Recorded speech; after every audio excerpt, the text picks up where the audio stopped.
Solar techno কোম্পানিতে আপনাকে স্বাগতম। আজকে আমি সৌরবিদ্যুতের মাধ্যমে কিভাবে রান্না করবেন সে সম্পর্কে সংক্ষেপে বলবো।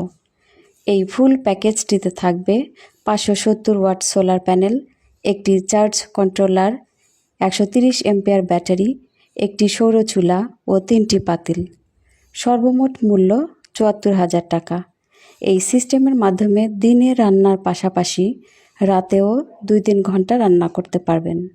আমাদের কোম্পানির হেড অফিস উত্তরা, ঢাকা।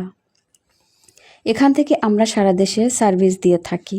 আপনি বাংলাদেশের যে স্থানে স্থাপন করতে চান সেখানে স্থাপন করতে পারবো এবং সবসময় সেবা প্রদান করব। আমাদের উন্নত মানের প্যানেলটির ওয়ারেন্টি 20 বছর এবং চুলার ওয়ারেন্টি 2 বছর, 1 বছর ফ্রি সার্ভিস। প্যাকেজটি নিতে চাইলে আমাদের স্ক্রিনে দেখানো নাম্বারটিতে যোগাযোগ করুন। ধন্যবাদ।